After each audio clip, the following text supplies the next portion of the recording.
Beatsides.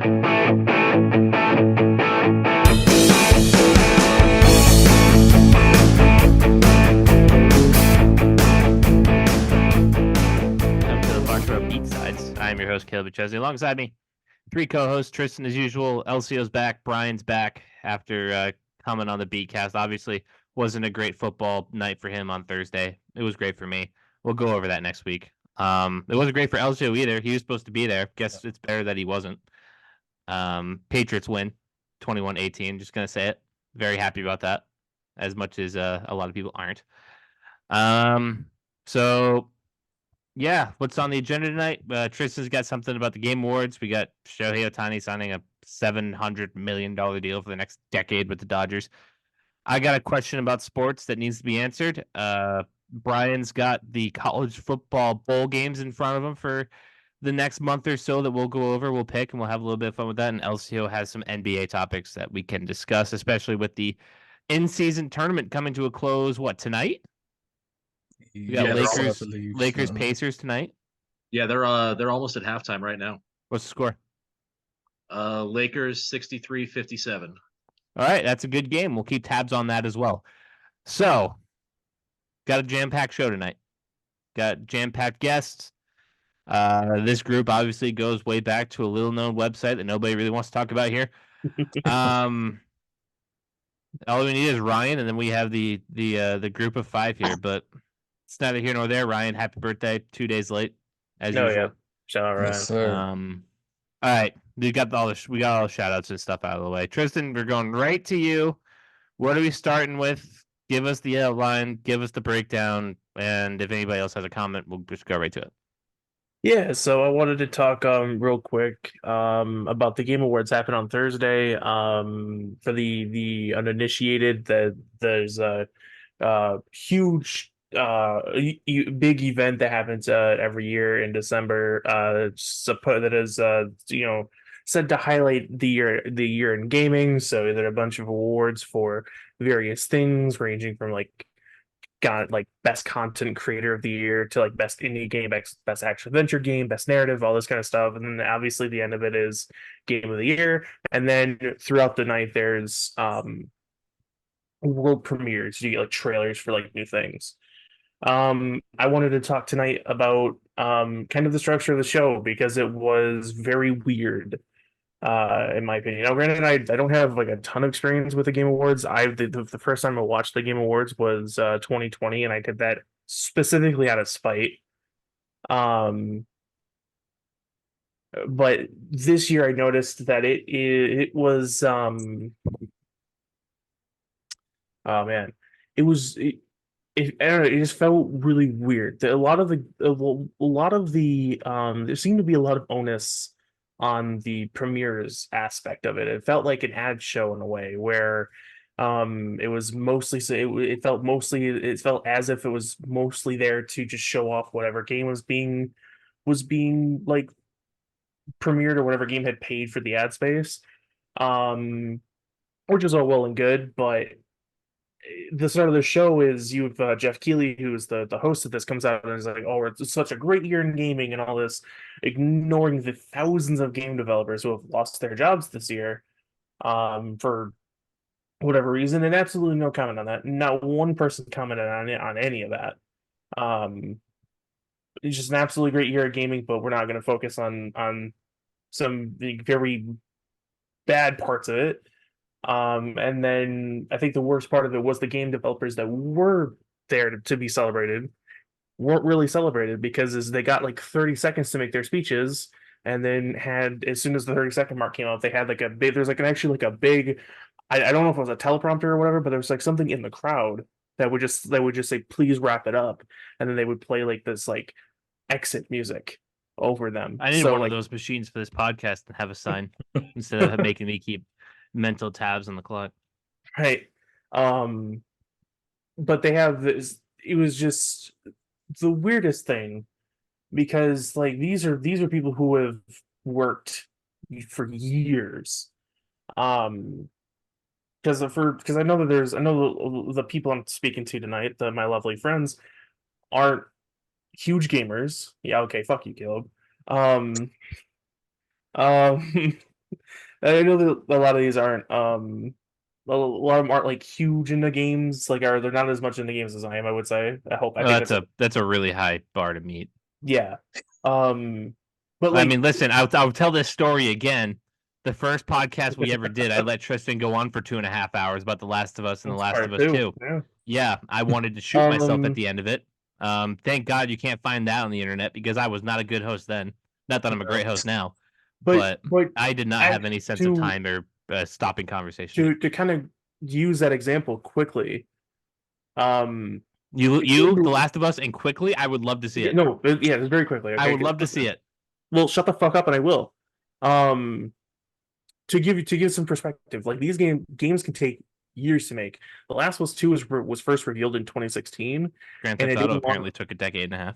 it didn't launch until 2020. And like you said, like Grand Theft Auto 6 was just announced like last week, I think it was, and or it was Pretty sure last month. Jacoby Ellsbury was still playing the last time GTA 5 came Yeah, out. like you could think of all these crazy things. LeBron had just come off of his second title with the Heat, I think I saw. I think because I think Ooh. GTA 5 was released in like 2013, 2014. Yeah. You know, So so he was like just coming after the second championship with the Heatles. I mean, sticking with Rockstar, you've got like, Red Dead Redemption 1 was released in like 2010 or somewhere around there, I think, and then Red Dead Yeah. Redemption 2 was like 2018. 2018. Yeah. There was a game that was announced that was actually premiered at the Game Awards. That was like, and there was like an indie game. The first game was released in 2008, and then they made the sequel in 2023. So like these can take a long time, is the overall point. But a lot of these like, and we're supposed to be celebrating these devs that put all this work into these games and are supposed to finally being recognized for their efforts. But as soon as they get the opportunity to like say thank you, they're just being essentially just told to get the fuck off the stage.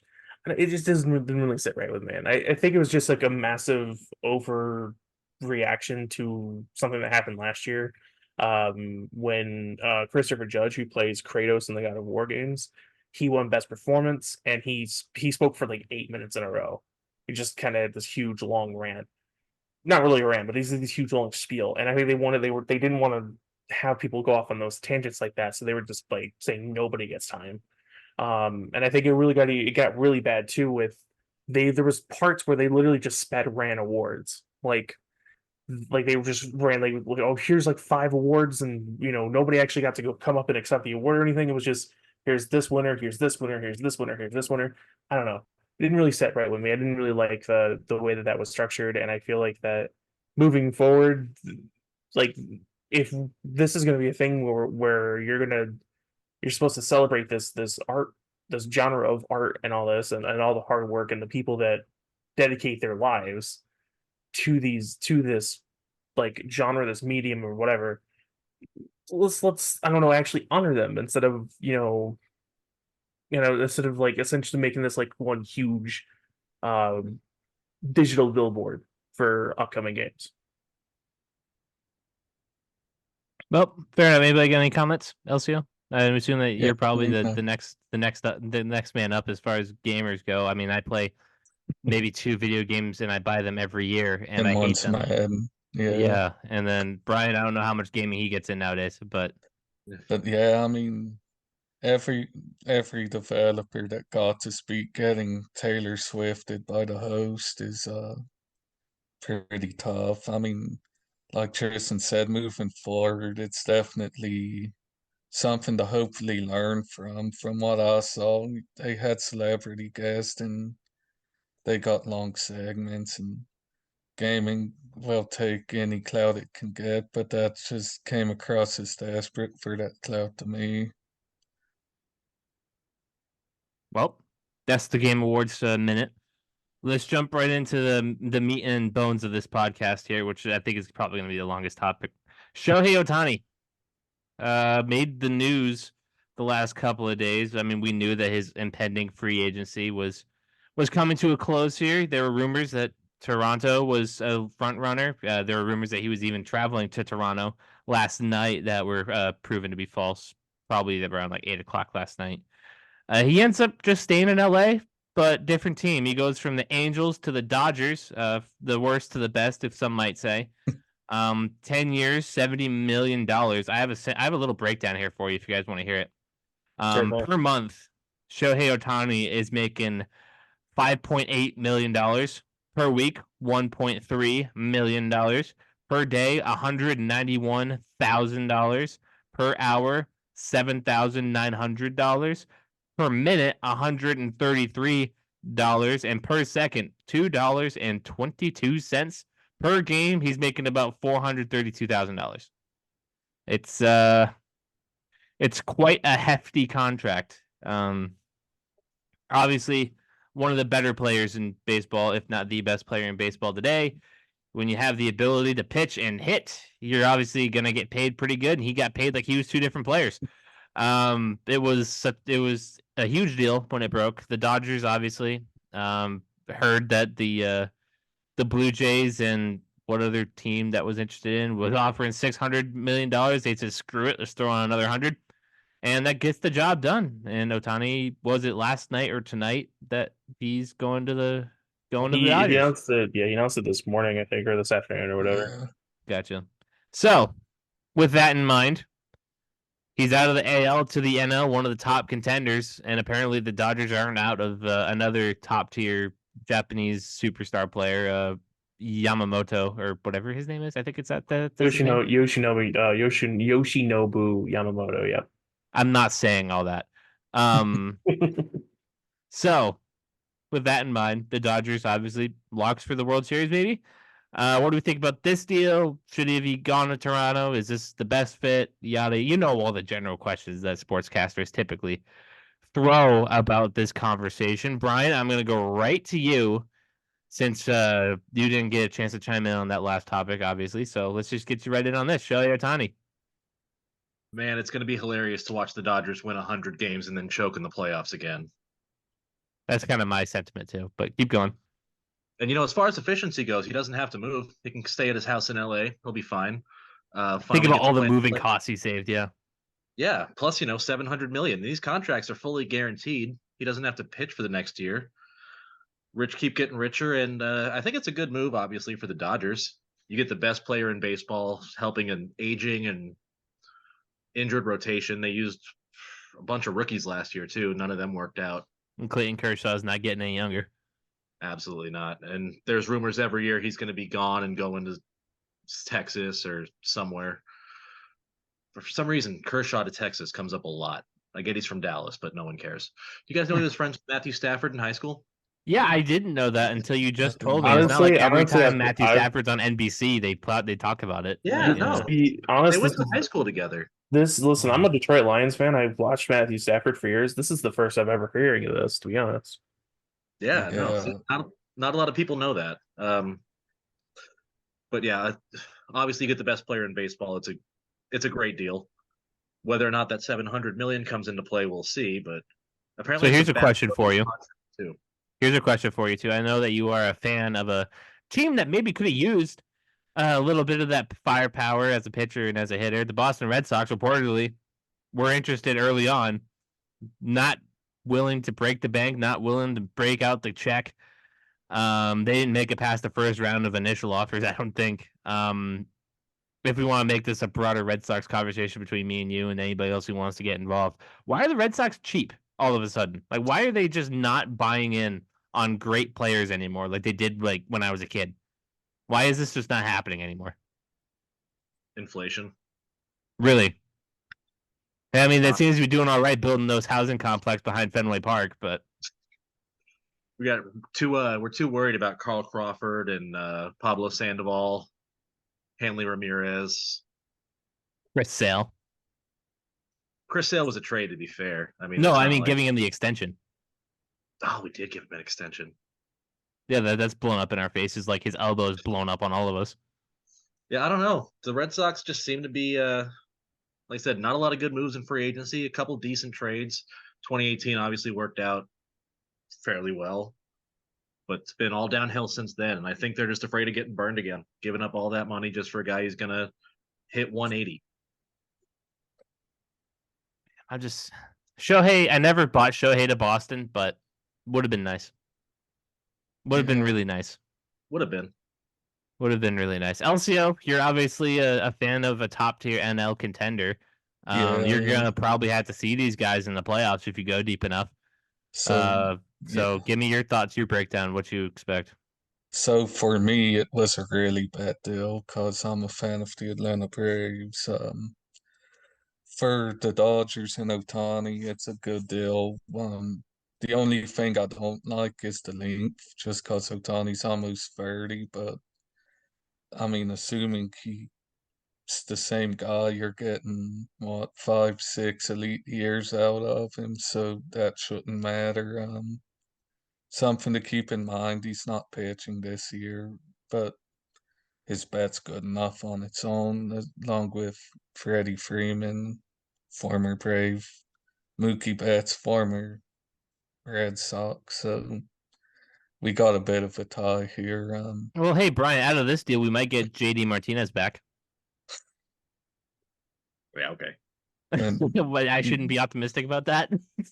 I Awesome. didn't ever expect the Braves to land Shohei, but I was hoping he'd stay in the AL at least. That would have been nice.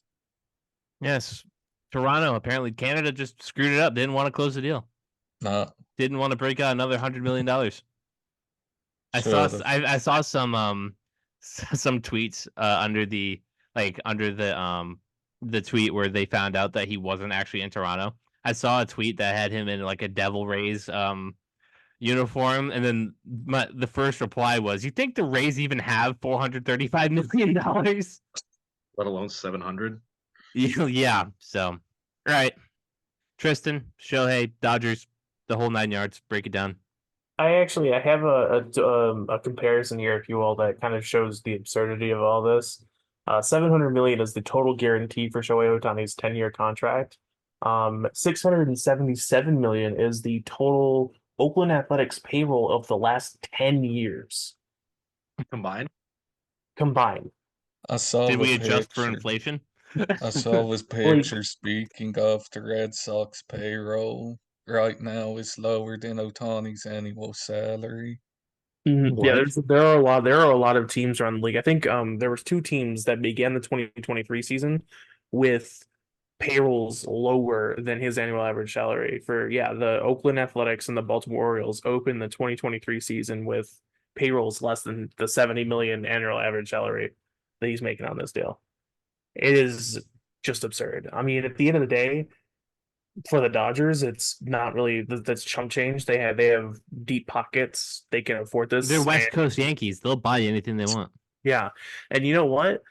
I mean, we're talking about Ohtani as like the best player in baseball right now. There's a legitimate case to be made that he's the best player to have ever played this game, which I know Yeah, sounds very bold, but we've never seen a player be able to pitch and hit at a high level at the same time.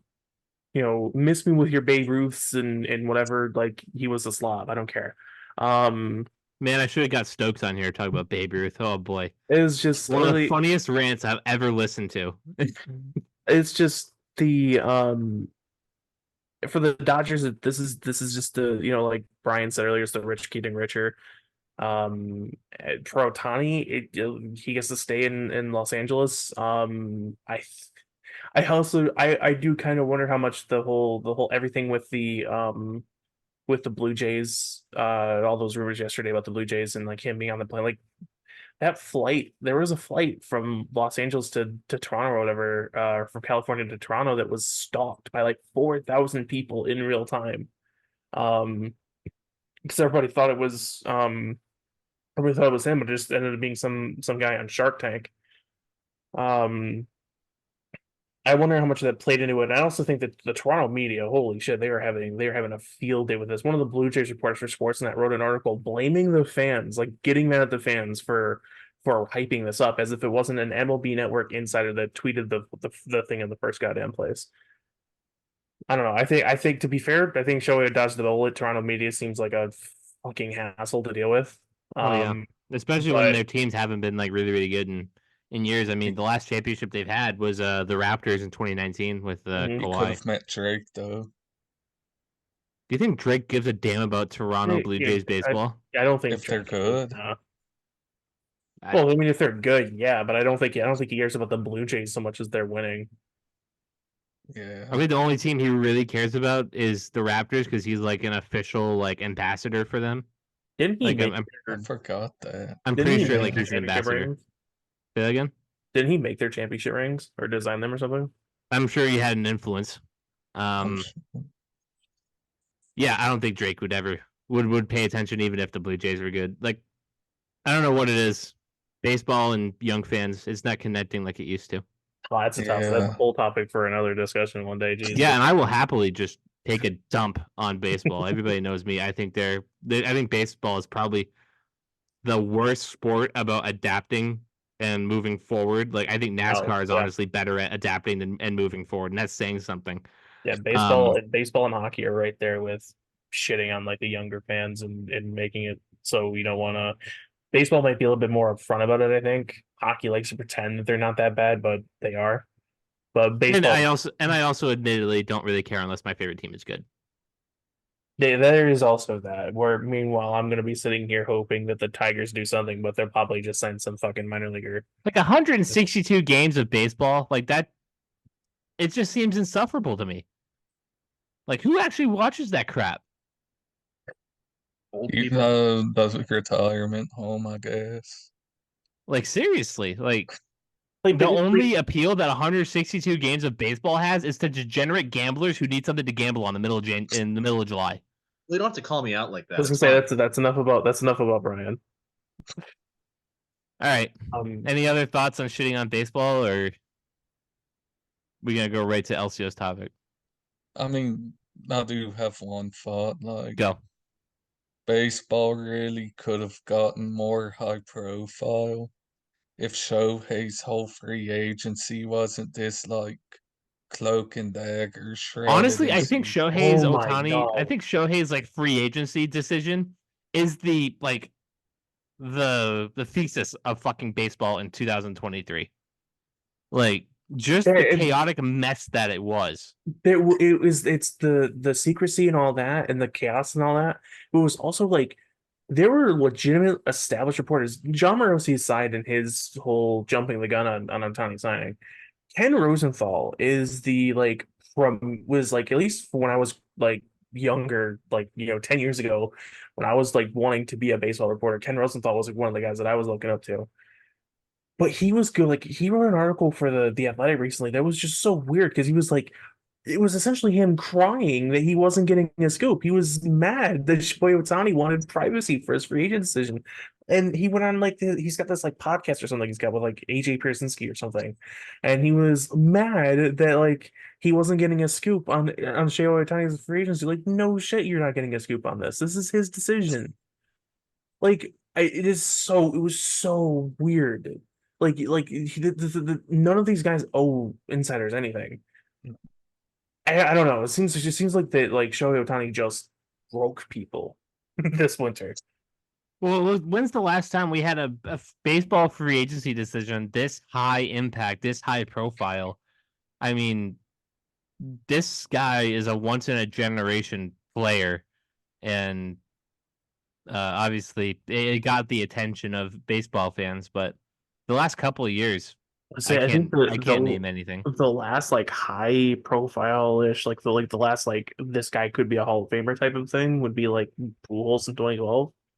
Yeah, What about Bryce Harper in 2019 Oh yeah, there's that. when But he I got the I 13-year almost deal? I the almost said Judge, but I don't think it was this Judge high for it was sure, impact or but that was even really close. underwhelming when he just went back to the Yankees. Yeah, I also John think that Heyman blew that for us. I also think the thing with Harper was that he also shared that class with like two other superstar free agents. So it was more like it wasn't just Harper; it was him and Machado as well. There was like one other one there too, them that I can't really remember off the top of my head. Yeah, me neither. I don't know. I'm not watching a ton of baseball this year, obviously. The Red Sox are still probably going to finish last place.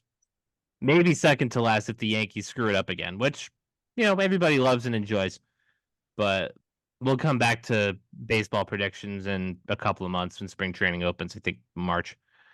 Elsio, I heard you got something basketball for us. Let's hear it. Yeah, so let's see if I can get into this quickly. The San Antonio Spurs are 3-18. The Oklahoma City Thunder second in the West. Victor Wembanyama last night became the youngest player ever to record a 2020 double-double. which would be Him and 20 Chet, points and 20 rebounds. 20 points, 20 rebounds, yes. Him and Chet Holmgren are in a tight race, so how much do you guys think team success should matter in a Rookie of the Year vote? Good question. Brian, I'll pitch that to you. I mean, I think for all awards, team success shouldn't matter. I mean, Jaden Daniels tonight won the Heisman Trophy. LSU went 8-4, I think. We're in a fantastic team. Yeah. Yeah. But the fact that he put up all those numbers, I think he should win it. It should go to the best player. Not necessarily the best player on the best team or the best rookie on the best team in this case. If he's putting up numbers, he should get the award. It's that simple, I think. Now, the other kid, Chet Holmgren, do you have any opinions on him versus Victor Wembanyama, or is this cut and dry? No, I think I mean, they're both still growing into the game a little bit, but it's kind of a Ben Simmons deal where Holmgren isn't really a rookie because Oh, okay. he was drafted Yeah. last year, but he got hurt in, I think, the summer league and didn't play at all. So it goes back to the whole point of, is he really a rookie or is he just... I do want to clarify that Wemby has the better, points, rebounds per game, block steals. Chet does have better efficiency numbers. He's pretty close to 50, 40, 90, if not there.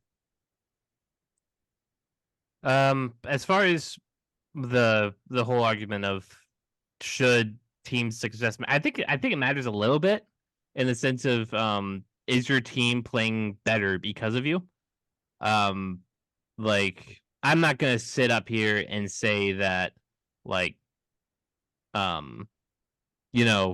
if Tom Brady has if he doesn't have better numbers than Aaron Rodgers, but Rodgers goes like 3-13, while Rodgers throws like 30 touchdowns, 10 picks, 4,000 yards, but the Packers suck. The Patriots go 12-4, win a Super Bowl. You can't really make the argument that Rodgers was really influencing the team on being better while having. So I think it matters a little bit. I wouldn't say that in the case of Jaden Daniels because his two competitors were OSU's receiver Marvin Harris Jr. While great, the Ohio State wasn't great either. I mean, they were fine, but they lost. They didn't make the playoffs. Straight up, they didn't do it. Couldn't do it. Didn't do it. Michael Penix Jr., who I don't think any of us, would say that he should be over Jaden Daniels there. Just No. even despite Washington making the playoffs, at some points I felt like Washington won in spite of him. Yeah. Then who's the other kid? Bo Nix. Yeah, right. Like we're gonna put Bo Nix as a Heisman candidate, as the Heisman winner. So I think Maybe next year he's coming back. for his super senior year. Yeah. But I don't know. I don't know too much about basketball as far as being able to judge an award or anything like that. But I'll just I'll side with Elsio on this one, I guess, just to make it simple. Wembanyama is a great player. He's growing. He's still growing to the game. Obviously, I told you coming out that he wasn't going to be the savior of your franchise. The Spurs need a little bit more to develop. You told me I was an idiot, but look where it is. You still need a little bit more. A little more, like not running so and at the point. Right. That's one big piece. So, yeah, I guess Tristan, if you have anything else to offer, I can pitch this into a much more broader question. But what's the question? Does tanking in sports work? Does tanking in sports really, is it worth it? Is it worth going through this crap season to get this top rookie? And does it really reverse your team's fortunes around? I mean, all you hear right now in New England with the Patriots is, oh my God, they need to tank. I can't believe they won this game. They need Drake May. They need Caleb Williams. Da, da, da, da, da, da.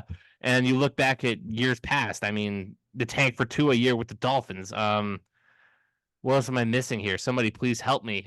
Suck for Luck. How well did that work out for the Suck Colts? for Andrew Luck. Luck died. Obviously Andrew Luck didn't die. He's just Yeah, the answer look is fine. broken. He's alive. Obviously, retired- tanking in baseball doesn't really matter because you look at the Athletics; they ripped that thing to pieces, and they don't have anything to show for it. I'm gonna fall into the well actually memes that they give me every time I pop up in our chat, but Shut there up. there are actually proper examples of tanking in baseball. I don't know how you tank in baseball. That's kind of weird, but there are proper examples of like the Astros when they were banging on trash cans and the Cubs in 2016 tearing it down, but being You able see, to there's build up. rebuilding for prospects, and then there's tanking. Yeah, this conversation that you and I had not too long ago. I don't remember it. It was like a month or so ago. I remember because it was centered on the Lions actually. I just show me a time where tanking really changed the fortunes of a Let me franchise. play devil's advocate. 76. In 1990, the 1996-97 season, the Spurs had David Robinson, who could have come off an injury. We held him out. We blew, got the first pick, drafted Tim Duncan 5 rings later. I think that turned around the fortunes of the franchise. But I want to give this a bit of, a spin here. If you don't know how to build a team, tanking won't make you suddenly know. Like, if the Colts knew how to build a team, they would have gotten Luck and O-line, and maybe it would have worked out.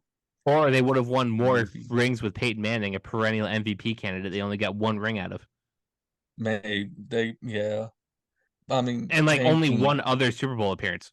Literally, like that was Peyton's high. He had 1 Super Bowl appearance and 1 Super Bowl win. 1-1. And obviously he was a perennial MVP candidate, but those Colts teams were garbage on defense. Yeah. I mean, like once he had a good defense, they would go to the Super Bowl or they would win it. They hardly ever had a top 10 defense. It hardly ever top 15.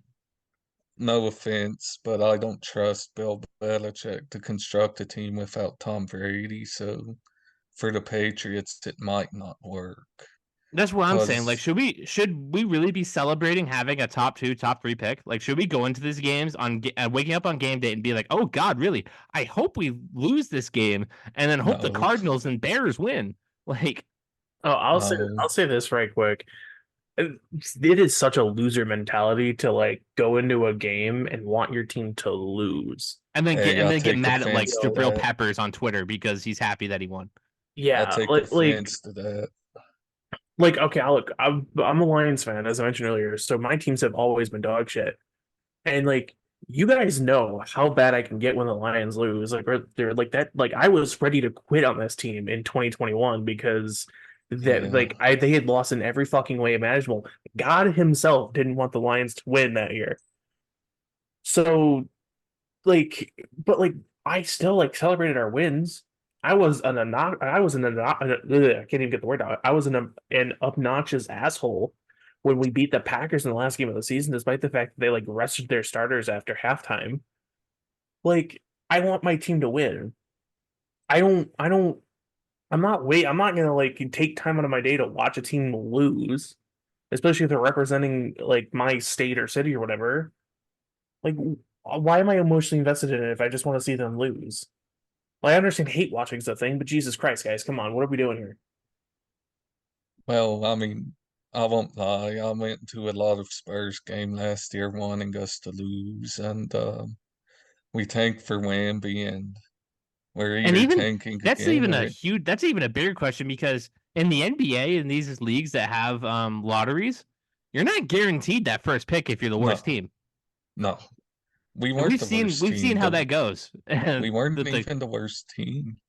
That's what I'm saying. Like, there's no real benefit to like having the worst record in the NBA or the NHL or baseball. I mean, especially baseball because the draft doesn't really mean anything until 5 years later. That's true. In baseball, tanking never works because one, you got to develop this guy like for 4 or 5 years if he's elite.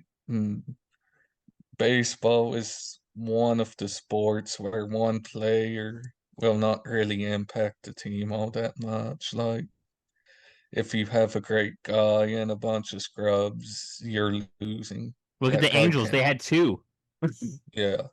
They had two all-time players, and they didn't even make a playoff with them. I don't They think, made the playoff. They made the playoffs with Trout once.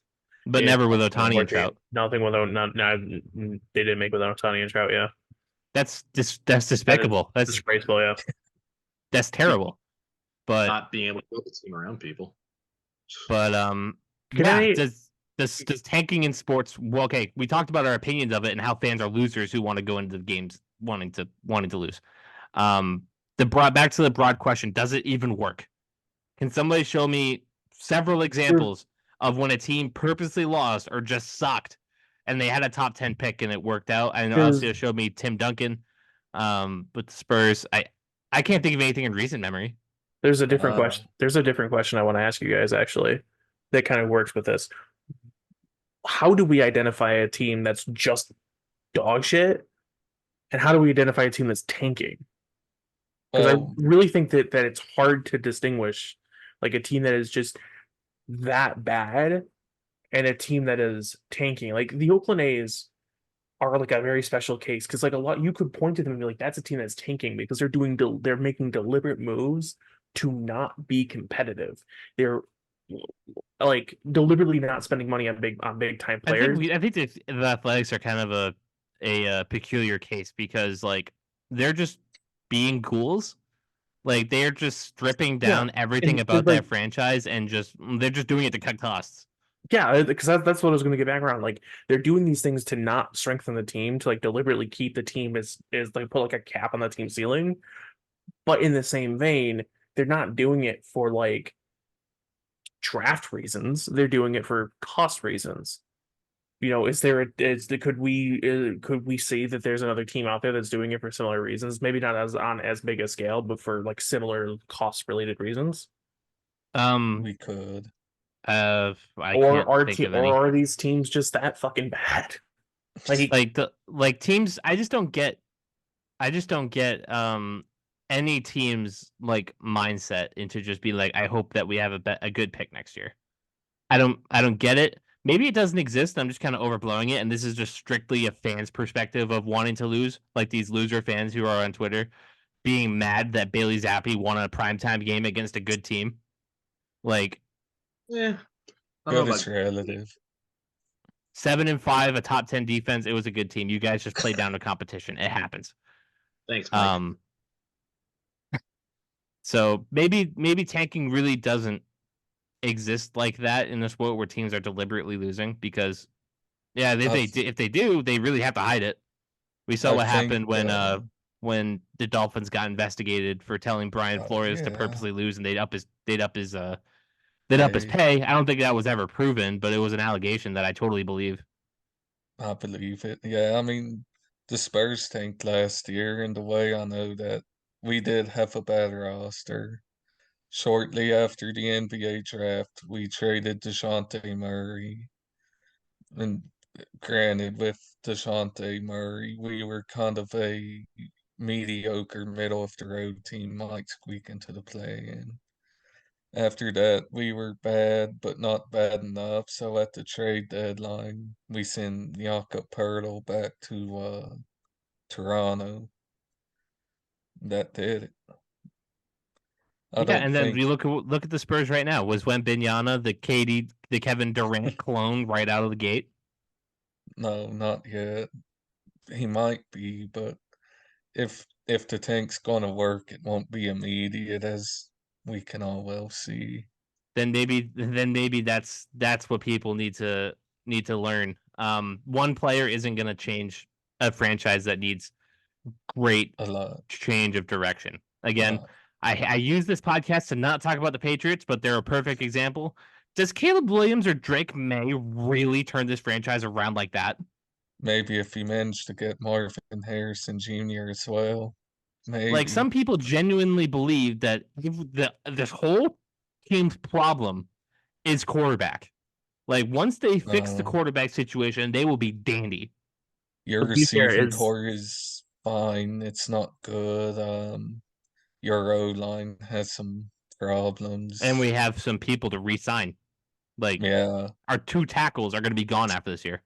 your can't wait. defense is your seven's good. Your secondary's fine. The defense is good. Like they're just perennial top Yeah. 5, and maybe that's the Belichick factor. Gonzo, without Gonzo too, you got to keep in mind y'all were running without your star draft pick right But now I and honestly still doing think good. that our problem is just there's not a new outlook on this franchise. Like Belichick is still operating like he's got Tom Brady and everything's just going to work out for him. Like I don't know. And I don't believe that any team is ever really a generational prospect away. Not that any of these prospects are generational. I don't know how and I you guys don't feel about Caleb mean Williams, but I don't think he comes into Foxborough day 1 and just goes and wins an MVP. no, I don't mean to disrespect Caleb Williams and Drake May. If they hit their ceilings, probably not Tom Brady. That's a hard ceiling to have. Probably not that high. I'm Just just saying picking top 5 isn't anything to celebrate about. no. I It's not. mean, Look at the teams that consistently pick there. Just, it doesn't. it's a reason it's It's not the consistent. end all be all. It's a reason it's consistent. It's true. It's very very true. So we'll talk about should Belichick still be fired after a win next week. Elsio, you're more than welcome to come on for Chiefs week, I guess. We don't have a guest for that. But Yes, Brian, sir. I know that you have some college football more stuff for us to talk about. And it's my favorite thing is picking games. So I think that you have something up that alley for us. I did? No, I'm just kidding. Yeah, Yeah. I was hoping so. All right. So you guys want to start with the bad games, like the early games, or do you want to start? Well, explain to playoff? the people what we're doing first. We're picking bowl games. How hard? I'm just kidding. Okay. The bowl season starts, I believe, next Friday, Thursday, looks I like believe so. from what I can see next Saturday. next Saturday, the 16th. Yep. We got what 42 bowl games this year, 41 bowl games. I know on 42. ESPN, like you can do like a group picker thing. That's what I have up right now, actually. Okay, great. And then after that, send the link in, and we'll be able to keep track of all 40 of them. But I don't want to say I don't want to say just like pick all 40 of them because that's a lot. But obviously you have your New Year's 6, which Yeah. we want to have those. And then let's give you I don't know 5 or 6 others that you think are really really good when you Make sure to include scrolled the through. military bowl, please. The military bowl didn't that just happen today? No, that's the 27th. Like Army Navy, that's No, the Oh, military that's bowl the is Army the Navy bowl game. game. Yeah, they just call it the Army Navy game. This is boring. The military bowl is a bowl game. Like oh okay. So any I team was can thinking that go. that's what they called Army Navy, the They played military at bowl. Foxboro. How do you not know this? Oh, I know why. I know why Elsio wants the fucking military bowl. Yeah, I do too. That's the same reason we're gonna do the Boca Raton Bowl. All right, let's run through it. All right. Start with the college football playoff semifinals. We got Michigan and Florida State. Oh, whoops. Never mind. Committee sucks. Well, you're We got opening some salt. You're putting some salt in some wounds now, right now. Sorry, we have Michigan and Alabama.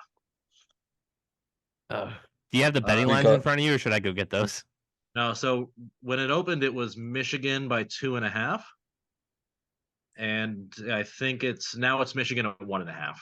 All We right, got so Michigan and the team that shouldn't be there with a pretty bad quarterback. Let me see. I'm going Michigan because, I mean, undefeated Power 5 champ got left out. They would have lost to Michigan too anyways, so who really cares? college bowl odds with point spreads and over unders. There we go. This is what I needed. The degeneracy. Big board right here. This is what all the gamblers want. Okay, so Alabama, Michigan, like Brian said, 1.5 favorite. They don't have the over under in front of me, so that sucks. Yeah. 44. 44.5. All right. So let's just do that. Let's do the fun thing of picking against the spread this whole way through. I'll take. God, wouldn't it be so funny if Bama just BS's their way in here and beats the number one team? I will kill myself. No, that Oh, would I be will too. depressing, Yeah. not funny. I would find that super hilarious. I would not find that hilarious in the I would slightest. be. There's one thing I find more hilarious, and that would be Michigan killing Alabama and Florida State killing Georgia. Yeah. Imagine the Wow. outrage across the country. God, I honestly want that too. I'll take Michigan. I think picking against them is kind of a weird spot to be in. I mean, it's going to be popular though because I mean Nick Saban, everyone rides him. So yeah, I think a couple of weeks ago or last week when this bet first opened, Bama was a heavy underdog, and Vegas made a lot of money off of them. A lot of people were betting Bama, and slowly but surely this line closed to where it is at 1.5. But I'll take Michigan. I think that they've been the best team this year, but we'll see what happens when they go to the championship, because if they get a really weird matchup and Washington or Texas look really, really good, I'm gonna have a hard time buying into Harbaugh can win a natty thing, because he's been in this spot before and he's choked it. But I'll take Michigan Yeah. on this one. Somebody else want to jump in on it? It's just so hard to pick against Alabama because Nick Saban's been here before. He knows what he's doing. I think Jim Harbaugh's a big game choker. I don't know how. Oh, good. soon So I he'll- wasn't just talking out of my ass there. That's good. Oh, I mean, Saban, the Super Bowl with the Saban sold his 49ers. soul. He lost to TCU last year. What? That's their thing. The Horned Frogs. Yeah, horny frogs. We love horny toads around here. Hypno Chode. Speaking of teams that aren't in bowl games, but Jalen Milrow has really come on as a quarterback ever since Alabama lost to Texas in week 2. He's been, if he'd played like that all year, we probably would have seen him holding up the Heisman Trophy tonight. I'll take Bama. Oh, there it is. I don't want to. I hate myself, but sorry, Tristan. Got to go. Let's Bama. say this game is Brian's worst nightmare because he's a massive Michigan hater. I'm a Jim Harbaugh hater.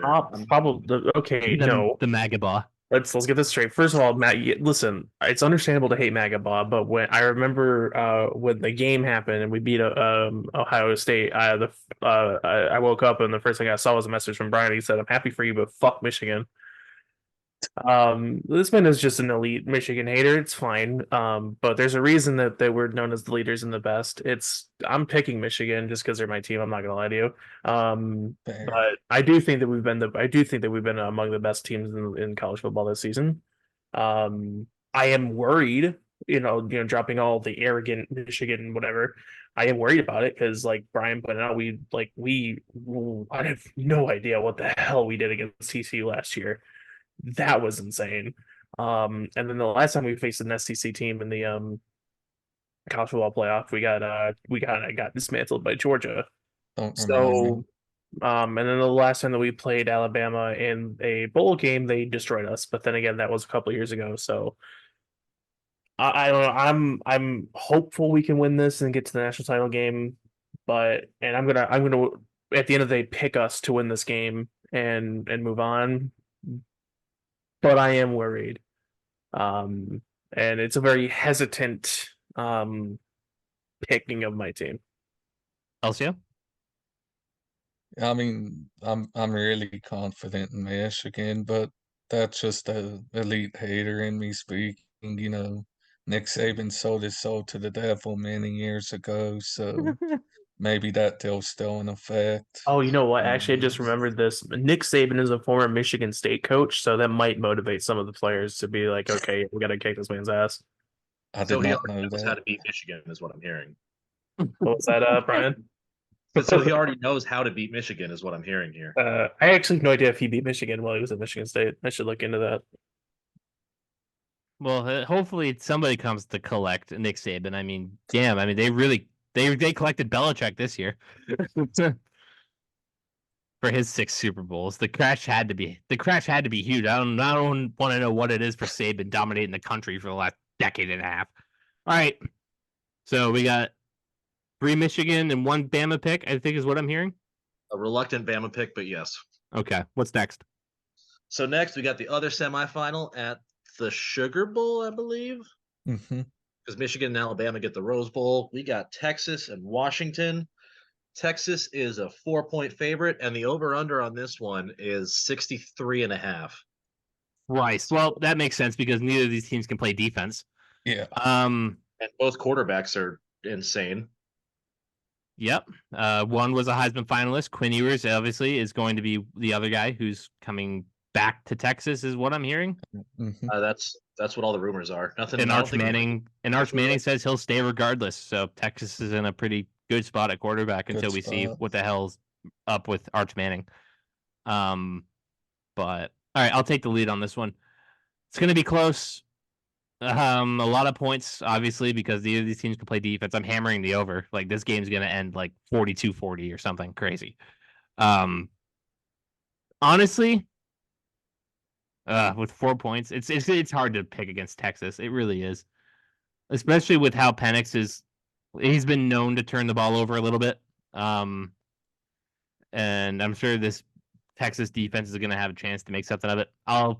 I'll take Texas, but give me the points for Washington. I think they'll keep it within 4, within a field goal. It's a weird bet, but I'll take it. They're not losing by a touchdown score. So give me Texas, Washington to cover, I think is how it goes, or Texas to win, Washington to cover. Yes. Elsio, go. So I was a little bit surprised Texas were favorites just with Washington being 13-0, but I kind of get it. Elsio, as we've established, the record doesn't matter. No, I mean, if it did, Florida State would be in the playoffs, so what do I know, right? At the end of the day, these defenses are both terrible. Offenses are both explosive. It'll come down to who can get a defensive stop first, if anyone. Upon Googling, I think Texas had the higher ranked defense, so they're more likely to fall backwards into a stop. So I'll go with the Horns. Hook 'em. Are they you take them by 4 points?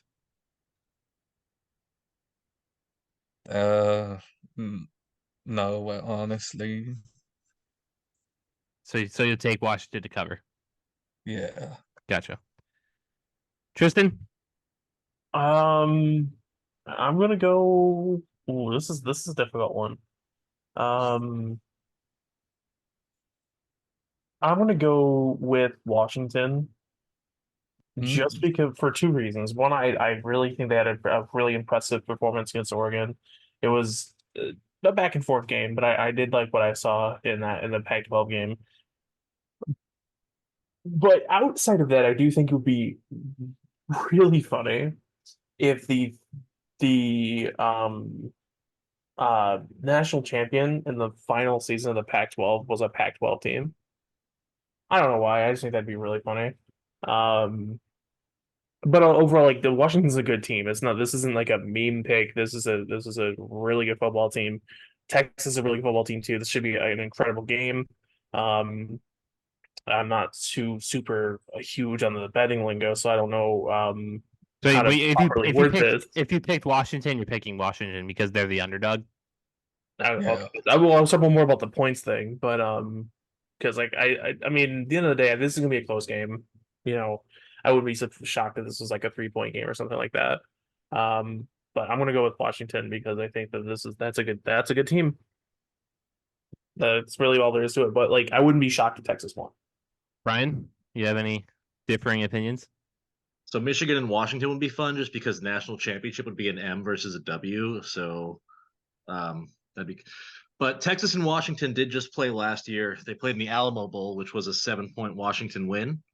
Granted, whole different. A lot of different stakes here. Yeah. And then Texas played Alabama this year and last. They lost the first game by 1 point. They beat them by 10 this year. Give me Texas. Due to a tougher schedule, I think Ewers is a little bit better protecting the ball than Penix, and I think he can make the bigger throws when he needs to. They're going to cover? Yes, but only because they're going to get a touchdown on the last drive of the game to break a tie. Gotcha.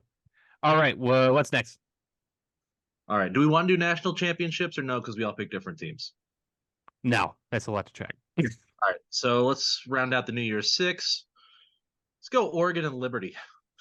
Jesus Oregon. Christ. Oregon's going to spank them. What's the line on that really, one? Oregon by 16. And then the they over-under cover is too. actually 65.5. Honestly, Oregon's going to beat them by 16. I truly believe that. Oregon listen, covers. listen. Shout out to Liberty for making it to a New Year's Six bowl. That is genuinely impressive. But Oregon should just roll right over them. Yeah. Yeah, There not wasn't much to say. nobody taking Liberty here. No. No. Nobody's taking the sponsor of William Byron. They might Got it. hit the over, and Oregon might get all the points in that over. So they're going to score 62 points on their own, you think? Oh yeah. Elsio's 62-3. Liberty had how many teams are in this division of college football? 133. Liberty's strength of schedule ranked 133rd. So yeah, Damn. So Elsio's calling them frauds. yeah. They're frauds. They're big time SMU frauds. probably should be in that game instead, but Who it should? doesn't matter. They lose too. SMU, he said. Oh, yeah, that's a fair point. But they weren't an undefeated conference champion, so No. they shouldn't have been there. Very, very true. All right, so Liberty's getting pantsed. Let's see what's next. I'll take Liberty with the points, actually. You really? Yeah, really. So you're thinking like 42-27? Yeah, I don't think I think Oregon still wins by at least 10, but I don't think they win by 16. Yeah. All right, fair enough. Only just to be different. All right. So then we got the Orange Bowl, Georgia and Florida State. I expect Florida State, if they're going to play, if they don't do this whole we're going to sit out thing and let Ron DeSantis sue the NCAA and all that fun little jazz, assuming they play, they're going to come out pissed.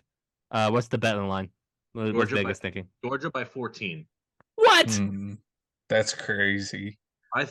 I get it to a certain extent. I think it'd be the same thing if they were playing the Rose Bowl. I think Georgia's still favored by 14. Ugh. I don't like that. I think FSU should get a little bit more respect. I really, really do. I get it. Not having Jordan Travis there hurts. Or your second stringer. No, he'll be there. Tate's not back? Oh, he's back. Tate, he was I think he played in the ACC championship. He didn't. No. I know Tate didn't. They played the third stringer. That's right. They played Glenn. I think he was only in concussion protocol. So they said, Gotcha. I believe they said he'd be back for the bowl game. Well, He was a game time decision for the championship game. That's what it was.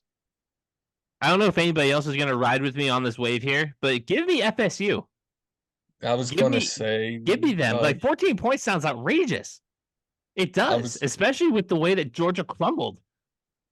I was going to say, like FSU should not play the game. Like they should boycott. But if they do, I think they have a better shot of winning it than people think. I mean, Georgia's offense didn't look too explosive against Bama and the SEC, and FSU's defense held Louisville to what, like 6 points, I know, and it was like 3 yards per play or something crazy. Like not even a first down drive. Defense. Yeah, FSU's defense is no joke. Yeah, give me FSU for sure. Give me that. Me and too. If I'm going to pick Georgia, 14 points is absurd. It's disrespectful. Yeah. It really is. It's really disrespectful. Georgia's not covering 14. They're on crack. They really are. Georgia to win, Florida State to cover on my end. I'm going for it. You're not believing the hype of FSU? No. I mean, look, there's a reason Georgia was number 1 all year up until they played Alabama, and they lost by 3 points. I was hearing that Georgia was a fraud number 1 team. So people were telling me. It's because they weren't winning as dominantly as they have been the last couple of years. I mean, they're still back-to-back national champions. They've Yeah, they're 13-1. They're a good team, but again, they've been struggling a little bit more in games this year. So I don't think they cover, but I think they win. Listen. I know if nobody got me, Elsio does. So we're riding um, FSU together here. does your mind change if Bowers doesn't play in that bowl game? If Bowers doesn't play, Yeah. no, I still think Georgia wins. Disrespectful. Really, New truly England disrespectful to Patriots the great number Seminoles. Brock Bowers, he's gonna go number 2 overall to New England, right? That sounds like a Belichick move. You don't know how pissed I would be. That's a Belichick move. It A is. Belichick move is trading down and picking him at like 5. Good lord! No, a Imagine Belichick move is trading down to pick a Division III defensive tackle at 12. Which is what we almost did last year with Keon White. Kyle Duggar 2.0. Dude, I don't know if you guys know this story, but if Christian Gonzalez went to Washington when we traded out, Belichick was gonna pick Keon White at like 17 or whatever it was.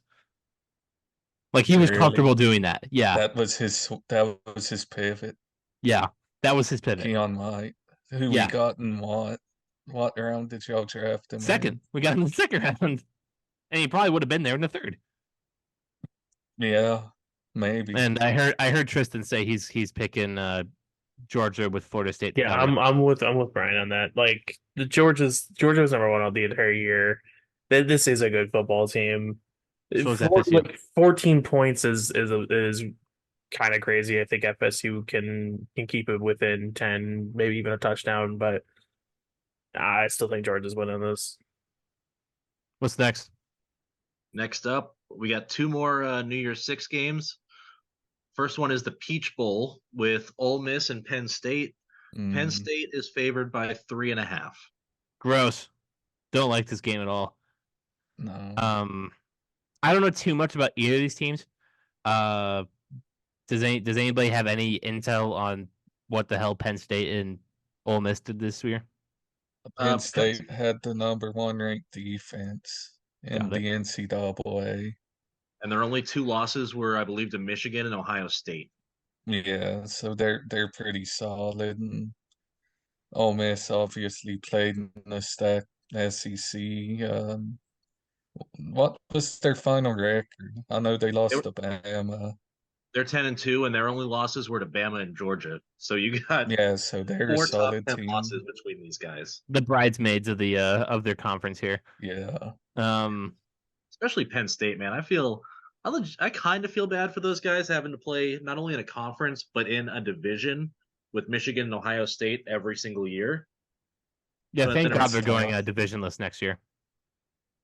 Are With the they? incoming of the Pac-12 schools that they took in, they're going divisionless. The ACC's already divisionless. Fun fact. Listen, when I hear top defense in the NCAA, that's a big statement. I'll take Penn State. I will. As far as the points go, they say that they were a 3-point favorite. I'll take those points too. I think they'll win by a field goal and a half. I think that's doable. So give me Penn State. Yeah, I think I got to go the same. Drew Aller, I don't know how the hell you say it, honestly. Has thrown 1 interception all year long. I think he's played every game. So, he's probably going to hang on to the ball. Yeah, give me Penn State. Elsio? Yeah, I mean, I had to Google that to find out Penn State had the top ranked NCAA defense, so I don't know too much about these teams. It'll be probably a close game, hopefully an exciting game, but I'm gonna go Penn State to win and cover as well. Tristan? Oh man, I'm never beating the contrarian allegations because I'm gonna go with Ole Miss, but I'm just legitimately going with Ole Miss just to say fuck Penn State. Elite hater. Elite hater, yeah. I respect Not it. as hater as Brian picking Bama over Michigan, but That's not even a hater. That you know what? Fuck y'all. You are a hater, Brian. Okay, it's fine to admit it, but Yeah, listen, but that's not why I'm picking against Michigan this time. hail to the victors and all that, but you are an elite hater, and I'm an elite glazer when it comes to Michigan. Okay, so we don't have to go to the big house. Got it. Hey, I didn't say that. Hold on a minute, Brian. Okay, yeah. See, What's shut next? the hell up. I've never once insulted you in my life, Brian. I love you, buddy. All right. Love you too, buddy. All right, so next, last New Year's Six game, we got the Cotton Bowl, Ohio State and Missouri. And Missouri's actually currently favored by 2.5 because Ohio State, Kyle McCord is in the transfer portal and he is not expected to play. That's a net positive for Ohio State. What are they talking about? Marvin Harrison might be up too. I'm going to be honest. I would have picked Missouri to win and cover if McCord was playing, but since he's not, Ohio State's winning. Now that you say no Marvin Harrison Jr., that puts a cog into the wheel. Okay, yeah. So that'll probably be two different picks out of me if Marvin Harrison. Let me double check real quick because I don't know for sure, but I could see that. I could see that for sure. Yeah, isn't he supposed to be isn't he in contention for number 1 pick? He's like one of the top pass rushers, pass catchers in the nation. So yeah, if Marv isn't playing, then give me Missouri. But the last update we got was from 2 days ago, and apparently he is still undecided. Okay, so he's got a couple of weeks to figure that out. So I guess I'll go on record saying if he does play, give me Ohio State.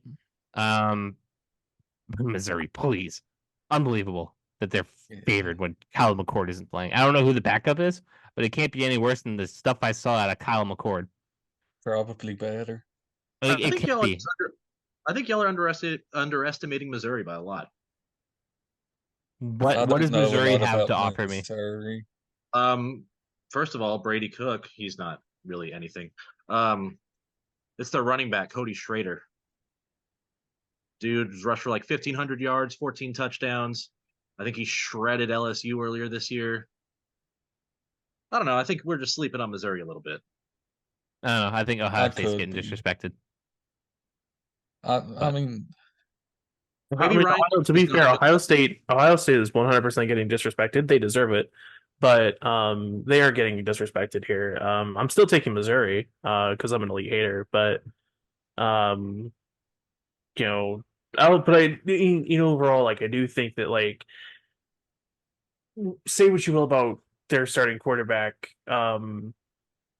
Anytime a team loses the guy that's been the starter for the entire year, that's going to throw things into disarray, even though they do have a couple weeks to kind of prepare for this game. But if they lose him and Marvin Harrison Jr., that's gonna just amplify that whole thing. I think there's a real opportunity for Missouri to win, even outside of just me being an Ohio State hater. I will say this on behalf of Missouri. They only lost to Georgia by 9. I think Ohio State would have lost to them by more. So there's that. I don't know. I'll stick with my pick of Ohio State and UNH alumni Ryan Day, who probably should be fired anyway. Don't fire him. Keep him. I'll stick with Missouri. Elsio? I mean, again, that's with the caveat of Marvin Harrison playing. If Marvin Harrison isn't playing, then it's Missouri in a blowout. It's a bit of a toss-up. With Marv playing, it's a bit of a toss-up. I'll go with Ohio State. If not, then Missouri will win and comfortably cover. Right, very comfortably, just 2 points. What do we got? What's next? All right, so how many bowl games are you giving me? Because that's the whole New Year's Six. 3 or 4. Okay. Pick your favorite 3 or 4. All right, well, let's start with the obvious, the Boca Raton Bowl in Boca Raton, Florida, obviously. South Florida and Syracuse. What's the bet on that one? USF by 300. Just kidding. It's Syracuse. Is that right? No, it's Syracuse. Is that the Brian Kohler book? No, my book is South Florida by, I don't know. They like to hate me, so maybe Syracuse should be favored by more. Yeah, I have a buddy who goes to UNH with me, and Syracuse was his dream school, and they rejected him. So screw Syracuse. Give me South Florida. Give me those. What's their The Bulls. the Bulls. Bulls. Give me the Bulls. The Bulls are Yep. sick of the shit. They're gonna beat the crap out of Syracuse, and it's gonna be fabulous. So that's my pick. Not that I know anything about either of these teams. Yeah. So I mean, I know a little bit about South Florida. Just a little bit. Just a Just a little little bit. Yeah, you know, we've only won 4 games over the past 3 years, and then finished 6-6 this year. That's a goddamn miracle. Syracuse is 6-6, but theirs was a little more disappointing. They started off really well, and then I think they lost 5 or 6 straight. Fired their head coach after doing so well the last couple of years. Now the snooty New Yorkers, they don't deserve this bowl. Yeah, give me South Florida. I can speak from experience here. Virginia Tech played Syracuse being in the same conference, and like Syracuse absolutely sucked, man. I don't even know why they got invited to a game. I'm taking South Florida. Yeah, Like if baby, that clean Tech sweep, game was Tristan. in Come on, It man. is Clean no, sweep. come on, it's a clean sweep. You know I'm standing with my guy Brian. You know I'm taking South Florida. Like, come on. Shout out to Brian. The real hook 'em horns. Shout out to Brian, by the way. This man, I remember he went to the game that they played against Alabama in Tampa, and that was like a legit rainstorm or something. Yeah, he remember. Yeah. He called us from that Yep, stadium. he called us from that. It was just like that was like such a disgusting game on the field and weather-wise. Because I think that ended didn't it end like 17-9 or some shit like that? Yeah. And 17-3, but we were tied. We were winning that game 3-0, and it was tied 3-3 at halftime. So who's the real loser? Stop the count. This is why Stop the Alabama count should right not be in the playoff. If you give up, if you barely beat South Florida, you should not be anywhere near the college football And playoff. you know what? That is Listen, pretty wild. all this success comes down to the fact that they hired a Russian head coach, which tells me that communism works. We did actually. All right. What's the next game? We got USF by 1,000. All right, so we got 2 more. You know what, Elsio? I got you, buddy. Let's do the Military Bowl, Virginia Tech and Tulane. What are the And bets on that one? Virginia Tech by 6.5, and ESPN FBI gives Virginia Tech a 55% chance to win on this one. I'm feeling it. I don't give a crap about Tulane. Give me the Hokies. Give me Virginia Tech. I mean, I watched this team all year, and luckily Grant Wells isn't starting, or else we wouldn't be in a bowl game. I have us to win, but I think Tulane could cover. They're a top 25 team. Like they probably didn't have a tough schedule, but Was Virginia Tech a top 25 team? no, No. They're we Virginia just Tech is barely 6. finished 6-6. Gotcha. But Tulane definitely could cover. I think it's like a field goal game, probably. Gotcha. Brian? Yeah, Tulane's head coach just left to go to Houston. I don't know whether or not he is going to be coaching in the bowl game. I'm going to assume no. But these guys, they won the Cotton Bowl last year. They did all right. They were 11-2. Still a pretty good team. I'm with Elsio. I think give me Virginia Tech by about a field goal. Tristan? I was going to pick Tulane until I remembered that their head coach did leave. That kind of, like I said, that's gonna Bastard. like if losing a quarterback's gonna throw your team through disarray. Imagine losing the person that designs the damn plays. How are you going to pick against my team? No, That I'm hurts. explaining why I'm not picking against your team now. I'm going to go with Virginia Tech. Supreme Hokie lover out here. I don't even know what a Hokie is, so I hope that's not like a bad thing. But Isn't it like It's a like chicken? a turkey, I guess. I don't Ow. know. well, I am fat, so I do like turkey. It's not as great of a mascot as the South Carolina Gamecocks. No. Or the I would- Pop-Tart mascot. The Pop-Tart mascot? Oh yeah. You haven't heard about the Pop-Tart Bowl this year? No. Pop-Tart Winning Bowl. team gets to eat the mascot. What the fuck? That's Mascot's disgusting. an actual Pop-Tart. Is there a Pop-Tart bowl? Yeah. Let's pick it. No. Let's pick the Like- Pop-Tart bowl. Let me look. Yeah. There's so many weird. actually- There's so many weird bold names, dude. Holy shit. It is. Give me the famous Idaho Potato Bowl every day of the fucking year. So Pop-Tart Bowl is actually looks like a pretty good game between two top 25 teams. You got North Carolina State and Kansas State, with KSU favored by 3.5. Who's going to be able to eat the giant Pop-Tart at the end of the game? That's actually a thing. Holy shit! Okay. Yeah. Just Okay. like okay, we got one more after this, guys. I'm sorry. Okay, make Okay, that this two one. because there's a certain demographic that watches the show that we got to hit over in the northern Midwest of Minnesota. I was gonna say we should probably talk about that one too. Okay, so we got two more after this. Heard. Two more. Okay, Pop Tart Bowl, Kansas State, NC State. Give me Kansas State. Give me them. I like their vibe. There's not as good of a vibe as like Kent State with the Golden Flashes. Big fan of them. Julian Edelman, legend over there. But yeah, give me Kansas State in the Pop Tart Bowl. 3.5. It's too close for the score to say, so I'll just take the points. Anybody else know anything different about these 25 teams and who has the desire to eat the Pop Tart more?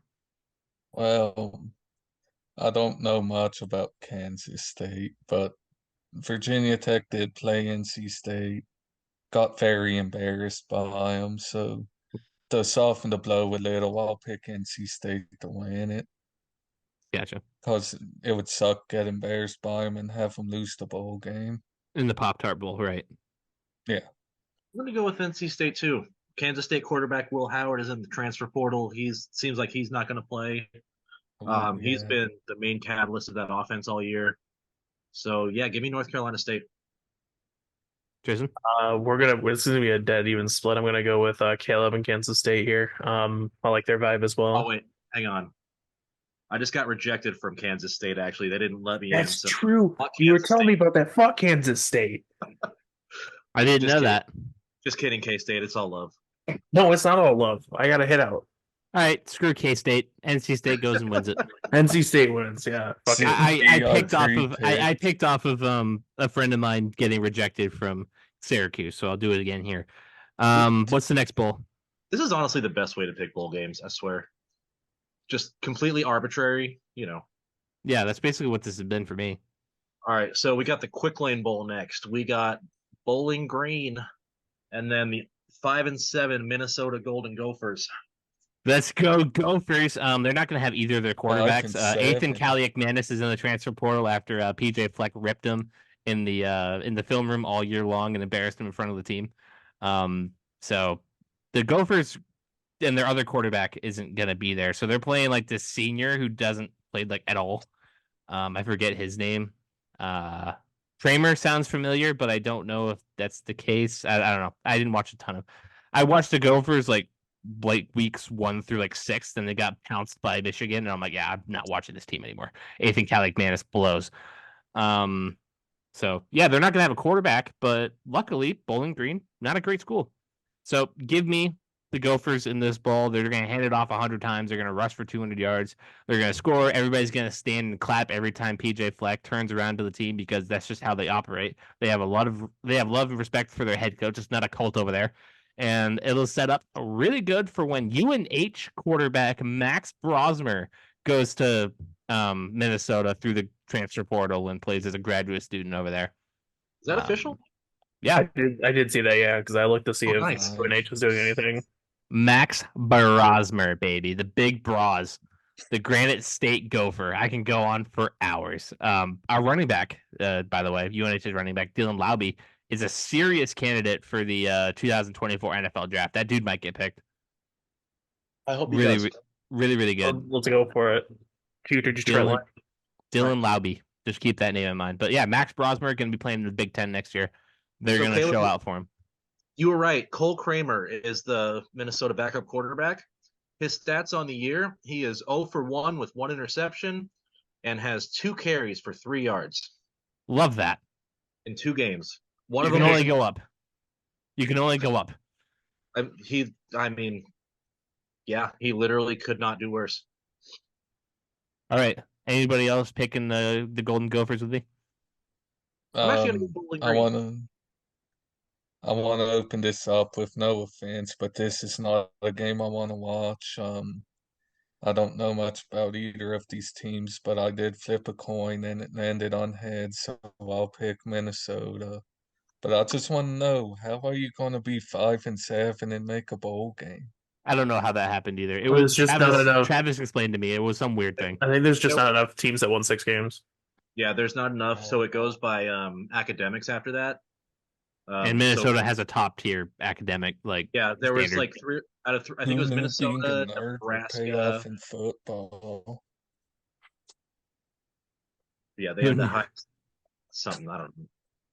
Like All right, being so- nerds paid off. That's crazy. Tristan, you picking the Gophers? No.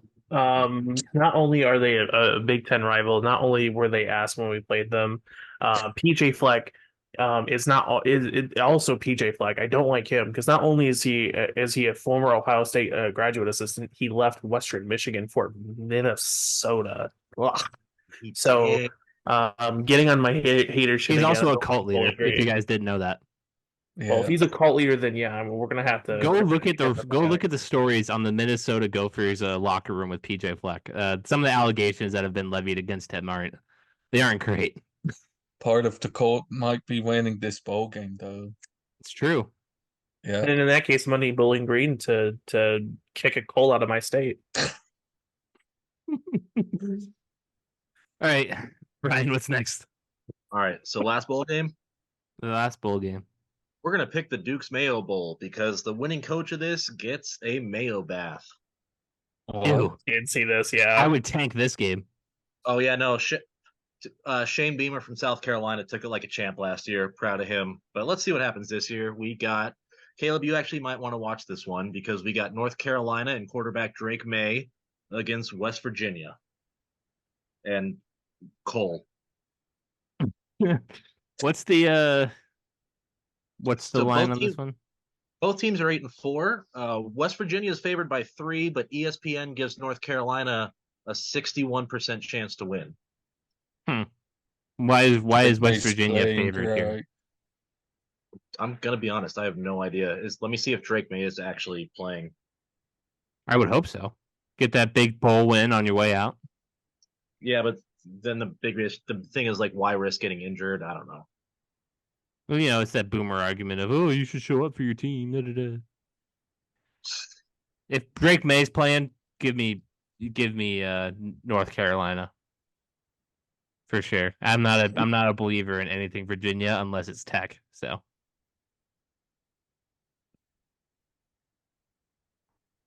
okay, don't like dead air. Elsio, who you taking?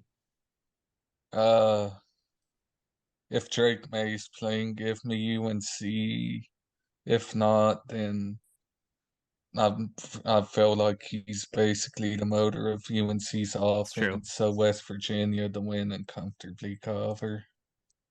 Okay, yeah. So that's why there's just like Marvin Harrison. There's no official word, but when they made the odds, they're going under the assumption that Drake May will not play. So that's why West Virginia is favored. And I'm Gotcha. assuming he's just kind of not like they're just if he does play. I'll take West Virginia regardless, Oh yeah, just so we have a solid pick. I see. Tristan. I go North Carolina. Even if Drake May doesn't play. Yeah, I even if Drake May doesn't play, I don't really That's more have spicy. much of a. I don't really have much of a belief in West Virginia. So West Virginia's on a 2-game winning streak. North Carolina's on a 2-game losing streak. Give me West Virginia. We'll go 3-3. Oh, well, there you go. There's the momentum right there. All right, so there's your bowl games. it's also a home game for North Carolina, by the way. It's in Charlotte. It is. That Yeah. could matter. Maybe. So was gonna the be a- Bahamas Bowl. Who cares? The Bahamas Bowl. Okay. Well, that was the Beatsides this week. Ran a little long, but that's okay. Next week we'll be back with some other thing, I guess. Thank you all for joining. We'll be back next week. Like, subscribe, follow. You guys know the deal. This has been the Beatsides. We will see you next week. Listen to the Beatcast. Comes out on Wednesday. Thursday. Wednesday. Whatever day that is. All right. Checking out for now. Goodbye. Thank you for watching.